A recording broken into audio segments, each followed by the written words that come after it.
Hey, what is going on, everybody? Boilon here, and welcome back to another video on Marvel Strike Force. Now, you might see a different setup here, and that's because I've changed a lot of what's going on with my setup these days, and I have a brand new mic.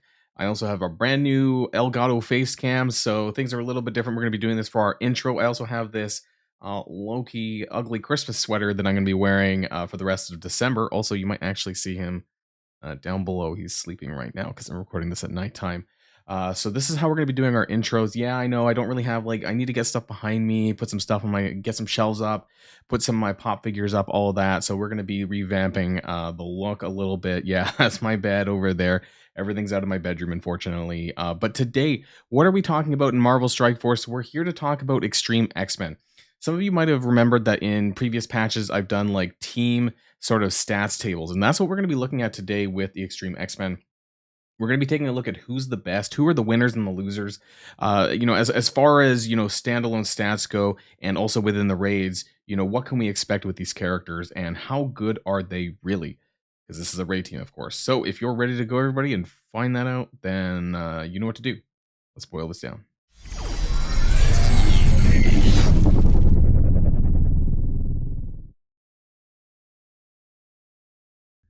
All right, and here we are with my Extreme X-Men spreadsheet. Some few things before we get going. I do want to mention that these stats are benched at level 95, 7 yellow, 7 red, blue ISO 4, not 5, gear tier 16, and Stark Tech 25%, with self passives on each character, and the raid passives as well, we'll talk about too. Now, what's really interesting, and the reason why I do 7 yellow, 7 red is because a lot of the rework characters that you're able to get there, I know that's not always the case with some of the newer characters, but with the increased farm ability as well, I think it's going to be a lot easier for us to be able to get these characters. Now, characters like Nightcrawler, I have this weird feeling that he's going to be one of those unique characters that aren't farmable after 4 months because he is a very strong and good standalone character, but we'll see. But otherwise, I'd say they've been pretty good with regards to that 4-month timeline for farmability, so I don't think that it's actually that hard to get characters to 7 yellow by probably about 6 months, 5-6 months, because you get the farmability at 4, but by that time a lot of the characters are already at 4 or 5 depending on how well you did in the event. So let's talk about Cyclops' old stats. This was his old stats, and you might be a little bit surprised or maybe not. And so the red highlights basically this is really bad, right? Most of these stats are really bad. Anything past the 100th ranking of the characters, there's 260 characters in the game now, I think, or something like that. And so, these ratings are as far as all benched across all of the characters in the game. So yeah, very bad stats in the old version of Cyclops, but the new one's actually, you know what, not too bad. So if we kind of go over here a little bit, he's sort of a quasi damage character, but actually where he excels the most is in focus. He does have that focus passive anyways for himself and to the rest of the X-Men. So, and this goes up to 100% in raids. So 50% outside of raids, 100% in raids. So this is going to help buff everyone else's who maybe don't have as much focus. And what you'll notice about raid teams, this is pretty common from what I've seen, and sometimes in other teams as well, that basically each character kind of focuses on a stat. This isn't always the case. Some characters are kind of like the ones above the others, like Kang or Nightcrawler, for example, who kind of have more broader stats. But Cyclops in this instance really has that focus, that top focus there. And the other ones are okay. He's got top 50 in damage, and his health is okay. He's not that bad compared to some other characters. But his armor's still pretty weak. His resistance isn't great. It's not the worst, but it's still 104 is not super good. And he's not that fast. 108 these days, if you want to be fast, you have to be 120 plus, I think. And that's not even top speed, but good speed is 120 plus. So that's a little bit of an issue sometimes, if you're considering it outside of raids, for example. So let's move on. That's Cyclops, and also he's titanium alloy for his unique. So I actually do have him at level 95. Gear tier 17, I think, because I don't have enough titanium alloy after upgrading Doc Ock. That being said, I think Cyclops is still worth building. I'm actually using him right now in the new raid, the new Incursion 2 raid, not the first strike, but the new raid, using the three-piece Extreme X-Men that I showed off in my previous video with Apocalypse and Archangel until the rest of the team comes online, because that's still probably going to be a little bit of like at least a month probably. And I think that I'm getting a lot of good value out of them. I'm also using them in Cosmic Crucible in a hybrid Unlimited X-Men team as well. So having a lot of fun with that. So Cyclops is there. Moving on to Gambit. Now, Gambit wasn't that bad to begin with, so he got even better, actually. Arguably, between him and Nightcrawler, like, those are the best stats. Nightcrawler has obviously a better kit, but Gambit actually has some pretty respectable stats. So he was already doing really well in the health department, especially because he has the health passive. But his other stats actually weren't quite terrible for what he was doing. And now it's even better. So if we go from like 28 in health and all this stuff, and then you go over here and you look at it, and he's basically number 8 in the game in health, which is really, really good. So he has a 50% health to self passive, 25% to just all X-Men, and then 50% if they're unlimited X-Men. And he gives extreme X-Men crit chance and damage as well. His damage stat, pretty respectable, top 50, given the fact that he's pinging on his passive every enemy turn. That's really going to add up. So he's gone from actually 86 rating to 46. So he's jumped quite a bit when it comes to his damage. And it might not seem like that much. If you look at the numbers, it doesn't seem like that much. But as far as the ratings go, that's pretty respectable. His armor's also bumped up a little bit. His focus is bumped up about 25 spaces, and the focus, both focus and resistance. So obviously, all of this is going to get compounded by the other characters and their passives. Speed, a lot of the X-Men characters seem to be pretty slow for whatever reason. This is going to help with Nightcrawler, bumping everyone up. But as far as like standalone value, if you're using them, say in Dark Dimension or somewhere, a lot of people take Gambit. They are kind of slow to take their turn. Only problem there. Now let's talk about the new characters though. And also, actually, very quickly again, because Gambit's Osmium, there's a lot of characters that use Osmium. And I really want to bring this up really quickly, actually. I want to bring it, I think I had it over here, my inventory. So I kind of want to, we'll talk about Astral Energy as well. But as far as Osmium goes, this is a really tough one. Now, if you haven't already, hopefully you've already built Gambit, but if you haven't, if you're a newer player, there's so many characters that vie for Osmium. It's not even funny, including Nightcrawler as well. And this is really, really bad because now you have 2 characters on the Extreme X-Men. You have Morgan Le Fay for Apocalypse. You have Nova, which honestly, I'm kind of pretty close to saying not building Nova, both because he's Osmium and because you don't actually need him, in my opinion, for Dark Dimension 6. I think we're just honestly like a little bit away from having a replacement character. And it's just that, like, everyone knows that I didn't build Nowhere, but I just don't think that even Nova standalone, because of the Osmium, I think it's a very difficult build. That basically means that Ronin's kind of like out of the running. There's just too many good characters here that require Osmium. Vol as well. So Vol, Nightcrawler, Morgan Le Fay, Gambit. I wouldn't even recommend G16 Tealing Iron Man Infinity War because there's just too much Osmium. It's one of the rarest uniques that I found because so many characters use this. Bit of a problem. I just wanted to raise that really quick before we move on to Nightcrawler, who also uses Osmium. So again, a bit of a problem. But as far as the stats go, super stellar. Great character. His stats, it's pretty good across the board. Like, it could be better, but this is pretty good for a single character. So he's number 3 in the game for health. Yeah, he's like basically on par with Apocalypse as far as the rankings go. I think the only 2 people that are ahead of him may in fact be Apocalypse and Super Skrull. There may be somebody else, I can't remember, but he's basically up there with them, and that's pretty crazy. And keep in mind that this isn't like G16 stats, so it's actually going to get higher if you were like G18 Blue 5. So just absolutely nuts. Ranked number 3 in health. His damage is also pretty respectable. Now, unfortunately, my character right now is 2-star. I just basically pulled some orbs and I got that, but his actual event, his free-to-play Blitz event, will be later on. It'll be in about a week's time, just after Christmas. I believe it's on Christmas Eve. So look forward to that. But 32 in damage is pretty good considering he doesn't have a damage passive. He doesn't have any of these other passives outside of the health ones. So his stats are pretty good. 55 in armor, 51 in focus, 60 in resistance, and 120 speeds. So that's where you start to see that those are kind of like better speeds. That's ranking number 62 in speed at 120. But you guys know that he does have some speed bar mechanics in his kit that makes him and pushes up his X-Men allies as well. So he has 60% health to self, 30% to X-Men, regular X-Men, and 60% if they're extreme.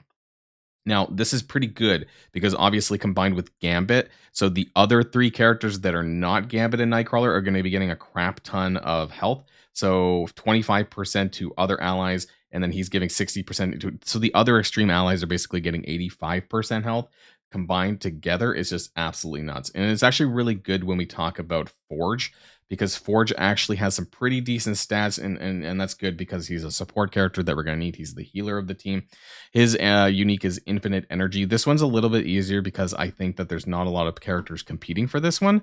So that one's not too bad. Like as far as good characters go, there's basically like nobody left. Like I don't even know if nowadays, like if you're just building up these characters, you're not really building up Dagger. So the other characters, yeah, you should have plenty of infinite energy to gear up Forge. Probably to at least gear tier 17, honestly, as long as you have the teal gear and the minis for that. So his health is 38.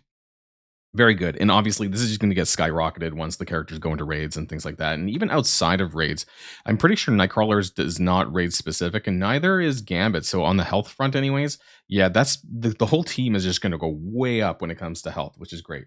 So 38 in health, 45 in damage. That's actually pretty good as far as a support character goes. And he does have that passive, like once we start getting him, he's probably going to have his offer probably next week because he is the January month-long character. So keep that in mind as well. But his damage is pretty interesting. I think I have Forge up here. Now, obviously, I haven't had a chance to play with them or anything like that, but his passive is something that I've been really kind of looking at and wondering, like, when we have higher stars on Forge, what kind of value we're going to get out of this. Mainly I think it's the shoulder cannon ability. So on X-Men ally turn end, basically ping the lowest health enemy for 200% piercing. So, given his damage stat, that actually could really add up. I'm really interested to see these inventions and how that ends up panning out with this character. His armor, 6, resistance, 6, very high, but he does have the armor and resistance passive, like I said, about each character kind of like focusing on one stat or two stats in this instance. His focus is kind of poor. Luckily, he's not really needing that too much, and he should get about 100% buff from Cyclops anyways in raids, so that part's not too big of a deal. His speed, on the other hand, all of these X-Men characters, with the exception of Nightcrawler, is just really bad, and they're really slow. So if you happen to be using any of these characters standalone or without Nightcrawler, for example, it's going to be kind of rough on the turn order, so keep that in mind. But otherwise, Forge actually has some pretty good stats, probably after Gambit. I would say he's probably the third best as far as like overall stats go. Now, obviously, again, 30% armor and resistance for Stealth and all X-Men allies, and then 60% in raids. Pretty sure that's to all X-Men as well, not just Extreme X-Men. So good there, good stats in armor and resistance. Let's finish off with Sunspot. So Sunspot is another new damage character. He's pretty much the glass cannon, but his health is actually pretty respectable. Rank number 70. It's not too bad as far as characters go these days. And damage and focus is where he's going to excel. Now, the focus is interesting because he actually doesn't have the focus passive. So that's a pretty good spot to start at, before getting the Cyclops passive. Number 10 in damage. So yeah, he does have that gain 25% damage to self and team. It does more if he's got charges, and like even more damage, 50% damage base in raids, and up to 75% with charges in raids. So yeah, really skyrockets the team's damage. So that part is really good. Even his standalone damage is really good because he gets it to himself, anyways. His armor and resistance pretty bad, but again, that's kind of the blaster glass cannon class kind of thing. It's pretty common when it comes to these characters. Your Agent Venoms, your I don't know, whatever blaster character, right? That was the first thing to come to mind. But his focus is pretty good for landing some of the debuffs that he has. But once again, speed just absolutely terrible. So 113, like all of the rankings for everyone with the exception of Nightcrawler is like in the red. We got like 107 for Gambit, we got 108 for Cyclops, we got 120 for Nightcrawler, who's the best, 98 for Forge, and 113 for Sunspot. 113 is actually, it's still bad, even though it's just like, it's funny how much of a small difference that makes. Like 120 is like rank 62 and 113 is rank 125. It's just absolutely crazy. So that's Sunspot. Now, the biggest problem actually as well is there's a huge unique problem a little bit with this team, and Sunspot does require astral energy, and that's something that I wanted to bring up as well, which this must be at the top here.